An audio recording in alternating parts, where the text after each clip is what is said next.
What's up, everybody? Welcome to another edition of Established Run's NBA Injury Report Analysis Show. I'm Drew Dinkmeyer here with Mike Gallagher to walk you through a tidy three-game slate on a Friday. Feels off. Doesn't feel right to have a three-game slate on a Friday. The NBA calendar is all messed up based on our circadian rhythms here. We got a 12-game Saturday, thankfully a three-game Sunday. The 12-game Sundays I can't deal with anymore. And then a 14 Monday slate. So we've got plenty to talk through in the coming days, but just three games today. Mike, how are you feeling on this fine Friday? Yeah, it was tough to write yesterday with all the action we had. Crazy night last night, right? Like Denver gets upset. The Wizards win a basketball game. Everything's horrible in Warriors land. The Lakers are getting back on track. Just always changing around the NBA. So pretty wild slate for sure. We knew it was going to be, but a lot of pretty interesting stories last night that made for a good night of watching hoops. All right, let's get into this slate. There are two teams on the second night of back-to-back here, Charlotte and Oklahoma City. So two of the six teams playing. We'll deal with some back-to-backs in terms of the back end. In terms of the front end of a back-to-back, we've got the other four teams.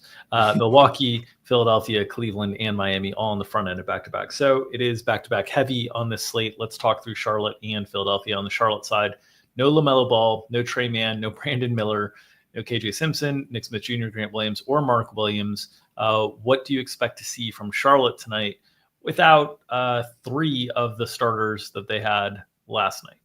Yeah, pretty expected. I was quite positive LaMelo and Mark Williams were going to miss this game. And then Brandon Miller, we talked about this yesterday, his double tweaked ankle ruled him out pretty early. So not surprising to see him miss as well. So the starting lineup should be Vlasa Micic, basically a lock to start. Seth Curry played a ton last night, way more than any of us thought on the minutes projection team. Josh Green will start again. Miles Bridges will start again. And then it should be Nick Richards in the starting lineup with Moussa Diabate behind him. Maybe we see a sprinkling of Taj Gibson. You certainly may need three centers if Joel Embiid is going to play. We'll get to that in a second. So the bench is going to be Isaiah Wong getting the backup Micic minutes. Cody, Tajay Saloon, talked about Diabate, and then we'll probably see Daquan Jeffries in there for some minutes. You may note I did not say KJ Simpson or Nick Smith Jr. They were with the Greensboro Swarm yesterday for the G League Showcase in Orlando. They're playing again today. I would think they're not going to make that travel up to Philly for the game. Keep an eye on that, though. They could call them up because they are pretty shorthanded. All those names I just said are all that they have right now. So definitely on the thinner side, but they got enough. I think that's 10 guys. So pretty bad. This spread's been moving all day. It was at 10.5 this morning. I took it at minus 11. I think it's moving to like 13.5 now.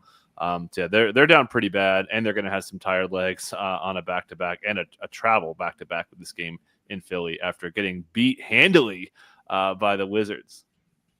Yeah, they have 11 guys available, if I'm counting correctly. 10 should be a rotation, depending on who wins out between Taj Gibson and Daquan Jeffries. Thinking it's probably Daquan Jeffries there, but they have it might be Taj if Embiid plays, but they have 10 to 11 guys available, so it shouldn't be like a dire situation.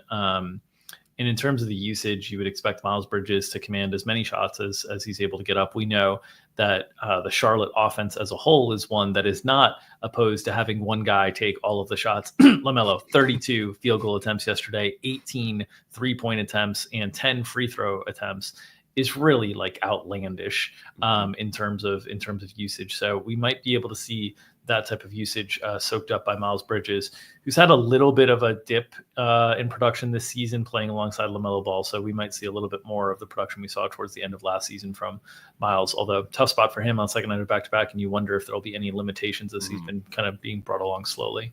Yeah, and just to hammer home the ball handling point really quick, I mean, Micic is really the only like true point guard that they have on the team. They've slotted in Isaiah Wong for some of those minutes, and Seth Curry in the past has played some point guards, so that's Cody Martin too. Yep. Definitely has run some offense. So, but it's thin, but it's manageable. Yep. Philadelphia side of things, no Caleb Martin, no Jared McCain, and then Joel Embiid listed questionable with the right sinus fracture. What's your read on Joel's availability tonight? Yeah, this is soon. He was supposed to be reevaluated on Monday. So this is quite an upgrade. They are, as you noted, on the front of a back-to-back. They play Cleveland tomorrow. Now that you would think maybe now that now that Charlotte's sitting all these guys out, maybe there's a chance they play the rest game and sit him out here and then try to go for it in Cleveland in a much tougher game there. We know Embiid likes to duck the tough matchups. But yeah, we'll get an update on him pretty soon. But he went through 2 full practices. Andre Drummond looked pretty good. So pretty decent chance that Embiid's back and in the lineup. Again, Nick Nurse said that he's not really sure how he's going to handle it with the back-to-back coming up here. So yeah, tough to get a read on it. Probably going to be one of those game time decisions. But then again, if he's cleared, this is just like a face injury. So he wasn't out for that long, right? So he could be back to pretty normal. The spread could keep him down. So we're accounting more for spread than we are for minutes limitations, to put it to you that way, on the minutes. So the next question would be, who does he replace in the starting lineup? And obviously Drummond, he's going to start, right? But I'm talking about the power forward because we saw Yabusele starting, and then he got pulled out of the starting lineup for KJ Martin after the game. Nick Nurse said that he didn't really want to start Yabusele with Drummond together. So I think they might go, and he said that was because of the matchup maybe, but like now there's no LaMelo, now there's no Brandon Miller. They just played this team on Monday, and these quotes I'm referring to. So I still kind of think it's Yabusele. That was kind of where they were going with Embiid. They seem like that fit. So I think Yabu's going to start. Not confident in that. It's assuming Embiid in. If Embiid's out, it's probably back to this iteration where they have Maxey, Oubre, KJ Martin, Drummond, and Paul George. And then the other notes in this game are, man, Eric Gordon really picked up some heavy minutes. This is, obviously Jared McCain's out for several weeks, so they picked up a big minutes for Eric Gordon, and then Kyle Lowry, pretty situated. But yeah, Embiid seems like he's going to be in. Again, it might just be a back-to-back thing while they hold him out. Yeah, so that's my first reaction is, all right, Philadelphia, you're at the point in the season where you need to start stacking up wins. Mm-hmm. The Charlotte team is decimated. You should be able to take care of them without Embiid. Yeah. You play tomorrow night at Cleveland. And if you're really trying to get back into this thing and you're trying to manage Joel Embiid and wins is your focus, I would think that Joel would sit tonight and play tomorrow. But we've seen in the past, Joel has tended to play in the back-to-backs against the easier opponents. That's just what he's done in the past. Don't shoot the messenger on this. You can look back. That's generally how it's been in the past. So I don't know. I'm skeptical here. I would think that it would make sense to hold him out today and start him tomorrow, especially against Cleveland's front court. But we'll see. We'll see how it goes. And certainly, obviously, the other thing to mention is so far this season, very small sample, extremely small sample, just 3 games that he's played with Paul George and Tyrese Maxey. But the person who has taken the biggest usage hit in those 3 games so far has been Paul George. Yep. That was when Paul George was kind of coming back from an injury, but it's been massive. He's only had an 18-19% usage rate in those games. I don't think it'll be that low, but just highlighting something to keep an eye on. Right now, it has not been Maxey. It has not been Embiid that has taken the hit when all 3 of them together. It's been Paul George trying to acclimate. I think that will change over time, but that's where it's been. Yeah, I'll just say that their foundation, their offense has been Maxey and Embiid pick and roll. There's been so much pick and roll stuff for Maxey. That's how they're running now their offense. And you could just see, looking at them, I look at the game by game pick and roll stuff for Paul George. It's not there in the Embiid games, and it does pop up every once in a while when Embiid sits. Yep, which is something that they'll need to work on though. As the season goes on, you need to diversify that offense a bit. Okay, let's move on to Milwaukee and Cleveland. On the Milwaukee side of things, Giannis Antetokounmpo with that right patella tendinopathy probable tag.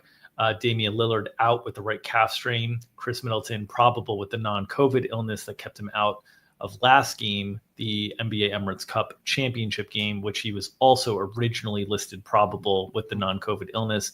It's been another 2 days since this illness, but the probable tag looms large here. What are your notes here on Milwaukee, Mike? Yeah, you guys know the drill. Probable tags, be wary of those for sure. So, and I mean, the fact that Chris Middleton missed this big NBA Cup game and got ruled out early tells you he's not feeling great. So yeah, I'm treating this like a questionable tag. If he does play, he could start. I mean, we've seen him basically fill all the non-Dame minutes. I don't know if they would want to do that, but it presents a problem if they don't do that and they start a player who's not a big playmaker because they're just going to be able to overload and really put a lot of pressure on Giannis with the size that they have. So if I had to rank the starters to fill in for Dame, and should note with Dame, talked about this last time, this calf thing's no joke. Dame's had 4 or 5 right calf injuries in the last 3-4 years. So not surprised. This is front and back-to-back management, in my opinion. They get the Wizards tomorrow, so they're basically the reverse of the Sixers. Tough game today. Tough Cleveland today, and then they get the easy game tomorrow. The Sixers get the easy game today, and Cleveland tomorrow. But yeah, so I think AJ Green or Middleton are starting because they just need the shooting. Like obviously Dame's handling is important, but you just need like really elite spacing, and they like AJ Green against smaller guards. So I think AJ Green is going to pick up the Darius Garland assignment. Ajax would guard Donovan, and then obviously Brooke would guard Jared Allen, all that stuff. So Taurean Prince guarding Mobley, and then Giannis kind of floating has been their thing. So that's kind of where we're at. I certainly think with DeLon Wright would probably come back to life. Was mildly surprising he didn't really play in the last game. We thought he would pick up the non-Dames with Middleton out. So would come back to life. Certainly could have been matchup driven here. You definitely need the guard defense a bit more for the Garland-Mitchell duo. And then, obviously, Pat Connaughton, we'll see if he comes back to life. Came out of nowhere and played 13 minutes, got talked up by Doc Rivers saying he kind of stayed ready and all that good stuff. And then as we noted on the podcast, Andre Jackson's defense may have secured him a little bit of leash despite his fouling, but really good game from him in the NBA Cup game. Yeah, so we have 3 games this season that Damian Lillard has missed that Giannis Antetokounmpo has played. They were, mid-November, so a while ago, and the rotation was different then in terms of what it looked like. But in 2 of those 3 games, DeLon Wright started, played pretty heavy minutes. Third game, he did not start, but still played like pretty meaningful minutes off the bench. They did not have Chris Middleton at that time, so it was like a different scenario altogether. They were still mixing in, like Marjon Beauchamp was playing on occasion at that point. It was like a different rotation, but they went to DeLon Wright.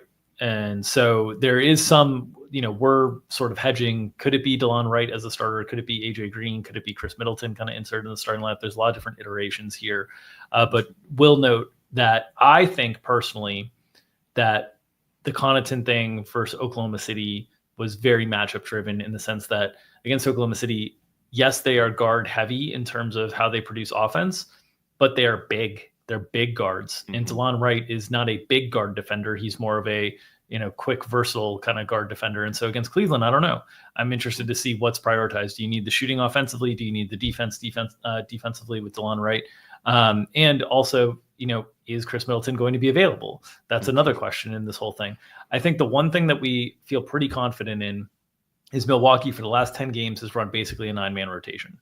So I think if we're getting this down to 9, we're at Giannis, Taurean Prince, Brook Lopez, Andre Jackson, Bobby Portis is 5, Chris Middleton is 6, Gary Trent Jr. is 7, AJ Green is 8. That leaves Connaughton, DeLon Wright as 9, I think, right? So if Chris Middleton's out, then obviously I think both those guys are in. But I think that's where we're at generally. So you might see, some hedged minute situations for us until we get clarity here. But a little bit of a tricky situation just because the time that Damian Lillard missed was a month ago and the rotation was different than it is right now. And we've also seen, like, if you go through the subs of who Damian Lillard's primary sub is over the last 10 games, it's like 4 different guys. It's been Gary Trent, it's been Chris Middleton, it's been Pat Connaughton, and it's been DeLon Wright. So there's a lot of mixing and matching in terms of how they use this role, and the opponent could dictate things today. Okay, let's go to Cleveland side where Max Strus is questionable, potentially his debut this season tonight. They are without Isaac Okoro, JT Thor, Luke Travers, Imani Bates. Do you think we see Max Strus make his debut? And if so, what kind of restrictions would you expect to see there? Yeah, I do. Don't forget, he was expected to play last Friday, so he's missed some time about a week later. So didn't really respond to the practice time he had last week. So that's a pretty good indication, considering he's been out all season, that there's a pretty good cap on him. So pretty sure they're going to start Dean Wade. I think Dean Wade picks up some of that matchup for what it's worth. In the last game against the Bucks, Dean Wade guarded Giannis more than he guarded anyone else. Obviously Giannis was guarded by others because Giannis played more minutes, but it was actually Jared Allen who guarded Giannis the most among everyone for what it's worth. I think Dean Wade gets to start. Max off the bench. I would be pretty surprised if he played 20 minutes, given the timetable that he's had and missing his target date, by multiple weeks. He wasn't supposed to be out this long. And then again, as I mentioned, missed that target date when they had it almost set there. Multiple sources on that timetable last. So his return should impact I don't think he impacts Dean Wade, honestly. I think Dean Wade's role as an on-ball defender is needed here. I think that the guy that's at risk the most, really two guys, Ty Jerome and Sam Merrill. Obviously, Sam Merrill's shooting could be easily replicated by Max Strus, who has a little bit more size. So those guys could be cut down a little bit. They do not have Isaac Okoro, so those guys aren't going to go away, obviously. Moving Okoro out for a couple weeks, we'll get those guys in the rotation. That'll get George Niang in the rotation as well. But I think inserting Max Strus could affect those perimeter players. Obviously, you've got plenty of ball handling. You don't even really need Ty Jerome. And he's lost some of his luster after that flame-throwing start to the season. He was like the best league's pick-and-roll handler for the first month of the season. So, yeah, this team is so deep, man. Just one of the deepest teams to 11 in the NBA. So we'll see. There could be some opportunities to perhaps cut minutes. I think they really want this game, though. I think that they want to, after the Bucks won the cup, I know they're on I think they could really, really try to put up a nice win here and take the gem out of the donut of the Bucks. Yeah, I think Strus is coming for Merrill long term, but I think without Okoro, they'll stick with a 10-man rotation and it's clean and it's fine. But just when you think about those two offensively sharing the floor together, they both need to be kind of in motion to be at their most valuable in terms of how they pressure defenses. Whereas Ty Jerome doesn't need to be in motion to pressure defenses because he can catch and work off the drive. So I think that he's coming for Sam Merrill long term. But as you said, we're going to have a couple of weeks without Okoro, and injuries happen. Someone else might get hurt. That opens up the time. And then really long term for Max Strus, I think the question mark is is he for sure the fifth starter when he gets built up to where he's a full go? And I think he's most likely that, but I don't think he's for sure that. And I think you could get into an OKC situation where it's a little bit matchup dependent in terms of whether it's Okoro, whether it's Wade, whether it's Strus. But it'll be interesting to see because I do think there's more depth here than coming into the season we thought because of the emergence of Ty Jerome and Sam Merrill and then having Dean Wade healthy this season. Yep. And I'll just note too, Atkinson isn't as stuck in his ways as much as GB Bickerstaff is. So that's a good point on the matchup. Yep. Okay. On the OKC Miami game, last game to tackle here for Oklahoma City, we had kind of cautioned about the travel and back-to-back situation. Miami nightlife here. They finish out, play really well in Orlando, get in last night to Miami. Maybe they just enjoy the night after the game today. But their injury report's fairly clean here. No Chet Holmgren, no Jalen Williams, no Nikola Topic, Dylan Jones, Alex Douglas, Adam Flagler. It's the same injury report we've been seeing for a while now. Minutes weren't really substantially cut down. We did see Aaron Wiggins really elevate in terms of his minutes in the absence of or in place of, to some extent, Lou Dort, who dealt with foul trouble, and then Cason Wallace, whose minutes were kind of held in check. But we didn't see the starters' minutes come way down. It was pretty typical of what we had seen in the NBA Emirates Cup. What are your thoughts here? Do you think we get any more surprises on the injury report later for OKC? This is a team that generally in the past has lengthened things out on back-to-backs in terms of using the whole roster. It's a little bit different with the injuries that they have and with the G League Showcase in terms of their willingness to do so. But what are your thoughts on OKC? Because we've been kind of warning about the spot and we haven't seen it come to fruition yet. Yeah, my first thought is OKC has had those late additions to the injury report. So I saw the clean injury report and I bet OKC +1 against Miami. How bad could it be? So I'd keep an eye out on that for sure. But and to your point, I think that I think they're going to cut him a little bit. Alex Caruso didn't play late in the game, told him to keep running them out there. Aaron Wiggins, unbelievable. We call the guys who were almost out of the rotation and then come back in the rotation with solid minutes. We call them zombies. Aaron Wiggins led the zombie apocalypse going up to 31 minutes last night. I think they're going to run it deep. Should note Dylan Jones, as you noted, is out today. He was available yesterday. They were in Orlando yesterday. G League Showcase in Orlando yesterday. So hey, save the plane ticket. But yeah, I think they play deep. I think all these guys play. Besides the Dylan Jones who's out, as I mentioned. So yeah, I think they run a little bit deep. We were trying. Hartenstein's minutes have been really good, but and I think you'd agree with this. We didn't want to go there. Just the OKC back-to-back. Mark Dagnall talks about all the time that he wants to kind of like keep guys in check. And they, as you know, they went for this game against a pretty good Magic team that was, and should shout out SGA. SGA was so good after the worst game I've seen him play in a long time in the NBA Cup game. But yeah, I think that the minutes will be held a little bit in check. And then a good quote from Mark Daigneault. He said that him and J-Dub got the same amount of free throws last night. 0 for J-Dub. Really down. 6 free throws in total in his last 4 games, despite driving 14 times per game, a little bit up on his average. So he is driving. He's getting into the paint, not getting any calls. So yeah, interesting there. But some yeah, of that is NBA Cup influenced. That the whistles were a little bit tighter in the NBA Cup, kind of more representative of like playoff basketball. But yeah, certainly. I mean, not a lot of free throws in general for OKC last night, just 16. I'm kind of with you that I think they looked at that back-to-back. First immediate reaction is like, let's wash this really bad taste out of our mouth in terms of the way we played against Milwaukee, kind of on a national stage for the Cup, and let's play really well. And then, okay, we got that game. We played really well. We washed that taste out of our mouth. Maybe we play a little bit deeper in terms of the rotation tonight in Miami, and then let the guys enjoy a night off in Miami, since they didn't get to like really celebrate as much in Vegas. So that's my thought process on this whole thing. In terms of when they next play, they play Monday, and it's at home against Washington. And so there's definitely like a little bit of a gap in the schedule here for them to maybe loosen things up on the rotation side of things. Okay, Miami side. Keyshawn Johnson, G League player, listed available. Surprising. Pelle Larsson listed questionable with the right ankle sprain. Nikola Jovic listed questionable with the left ankle sprain. And Josh Richardson listed doubtful with right heel inflammation. What's your read on the Heat? And anytime in these couple days with the G League Showcase, we get a G Leaguer who's not usually listed available as available, my eyes and ears perk up. What are your thoughts here on Miami?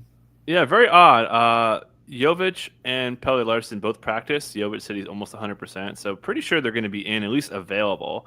And that puts a pretty big squeeze on the second unit. And then look at the matchup, right? Like they like Drew Smith a lot as a lead on-ball defender. Obviously, they're going to continue to. I think they're going to continue to start Haywood Highsmith, but they keep playing Drew Smith, and he would have played like 36 minutes if not for fouling out at the end of regulation. This was an overtime game, obviously, and then Rozier played the overtime frame for him there. So, yeah, the question is, if Pelle, who was playing pretty close to 20 minutes consistently off the bench, what happens with this? Like, Jaime Jaquez, man, the two like steals of the draft last year, Jaime Jaquez and Brandon Podziemski, are like getting nuked. I mean, they might be projected for like 12 minutes, maybe less soon, with how poorly their minutes allotment has been going. So, yeah, I think they're both in. The question is, how much does Jovic play? We saw Jovic get completely out of the picture for multiple games, and then all of a sudden has a huge game a few games ago, and then gets hurt right after that and has been missing time. So really tough read. It never is. We always joke on the minutes team that like this is like the toughest team to do because we could miss guys by 15 minutes or more, 30 minutes sometimes even. In Pelle Larsson's case, back when he was starting to come up. So yeah, expecting the same starting lineup. Spoelstra certainly not happy. Another tough loss in Detroit, tough scene. But expect the same starting lineup for now. I think Drew Smith's locked in there. I'm not sure Kevin Love's locked in there, especially for the matchup, right? Like Kevin Love against OKC sounds like a disaster. So I wouldn't be surprised to see them play a small ball Jovic 5. Still think Rozier and Jaime are in there. But I expect Pelle to be in there too. So you're getting a bit of a squeeze. Still no Josh Richardson. Didn't practice. He's doubtful. But yeah, this is getting to be a bit tricky. And I feel like someone of Rozier or Jaime could like have really ugly minutes today. Yeah, I'll note. I know they're really happy with Drew Smith. This is the same thing that I said with DeLon Wright, though. Like he's a small point guard defender. He's 6'2". Shea 6'6". Like it's not the same. So I think Haywood Highsmith more likely to play more minutes than Drew Smith. They put him on K though, and it's like kind of the same thing. Yeah, I'm hesitant there. And then I would say I think 2 of 3 of Love, Jovic, Larsson are playing. I think one of them is not. I don't know which one is not. I kind of lean towards Love or Larsson, but I'm not sure there. And And yeah, it's gonna be tricky for sure. But the guards that they have with some size, right? Like, or the wing defenders that they have with some size are Rozier and Haywood Highsmith. So I would think that those guys' minutes are fairly secure in this matchup. Obviously, Rozier is going to feel more pressure from just having more bench pieces generally. But Drew Smith's been coming for sure. I just don't know if this is the matchup that continues that ascent in terms of him holding minutes. And if he does hold minutes long term, I think it's coming at Pelle Larsson. Like I don't think you can play all these guys. Yeah. So we'll see. I mean, Steve Kerr's got different impressions of how many guys you can play. But yeah, so ultimately, like I think Drew Smith's ascension is a challenge to Pelle Larsson, because I don't think Rozier is really going anywhere. I don't think Jaime's going anywhere. I think, yes, his minutes might be down, but he's going to be in the rotation like every night. I don't think he's not going to be in the rotation. So I think one of these guys who was meant to be on the periphery coming into the season, Pelle Larsson, Drew Smith, I don't think they're both sticking long term. Yeah, and I'll just say that they were using Pelle on ball a bunch too, so a bit of competing for roles, which also could affect. And you need that. And I mean, you need a lot of that against OKC, right? So Haywood Highsmith, who was really failing at this role when they put him on Kate early and got nuked a bit. So, like you said, I would say two of Haywood, Drew, Pelle are kind of competing for like almost one role, but you almost need like two of those roles in this matchup. Yeah. So yeah, definitely interesting how it could shake out with those wings. And then do you need two of them, which could leak into Duncan, could leak into Rozier, could leak into other guys. Yeah. And that's certainly viable, especially Duncan. The problem is with OKC, like you need shooting, right? Like you just generally need the shooting out there. So that's where this stuff gets a little bit tricky, and OKC can be so tough from kind of a matchup perspective to deal with. But yeah, Miami rotation's always difficult to figure out and parse through and project. And when you see a couple guys get hurt and then this, like Drew Smith just ascends, it's like, oh God, like there's another body in the mix that we now have to account for in some way, shape, or form. So very messy there. All right. That will do it for this edition of Established Run's NBA Injury Report Analysis Show. Some housekeeping notes on the schedule as we get into the holiday season next week and the Christmas slate. We will have a show on Monday. There's 14 games. We will walk through them all on Monday. There will be no show on Tuesday because there are no games on Tuesday. There will be no show on Christmas Day. There's games happening during the afternoon. We're not interrupting Christmas with a free YouTube show. So there will be no show on Tuesday or Wednesday next week. So we will be back Monday, but just a 3-show week with with Monday, Thursday, Friday as the 3 shows next week. So just so everybody's prepared, I'll reiterate the schedule next Monday to let everybody know. But we appreciate all your support in our free content. If you're interested in supporting us, you can subscribe to this channel. We continue to try to push subscriptions to this channel and grow the brand and the channel, so appreciate your support there. If you're interested in on the premium side, you can go to establishedrun.com/subscribe-MBA for more details on our premium products, on the player props, or on the DFS package. There will be holiday sales on the DFS package that will launch next week. Those will be one-time purchase discounts where essentially you can purchase a weekly, a monthly, or a season-long package and get a one-time discount. It would then renew. If it's a season-long package, it would renew the next season. You have the opportunity to cancel if you want to at the original price, not at the discounted price. So the discount you get for one period, but that will run next week. And we will be promoting that when we are on the show and it is live next week. If you are interested in supporting this free content, this specific episode, the best way to do that is to smash that like button and feed that algorithm. That helps feed our families and allows us to feed you the NBA injury information analysis you need each and every day to set your season-long lineups, your DFS lineups, and make your spread bets and your prop bets. So smash that like button, feed that algorithm. Nom, nom, nom, nom, nom. Enjoy the holidays. We will be back on Monday for another edition of Establish the Run's NBA Injury Report Analysis Show. Take care, everybody.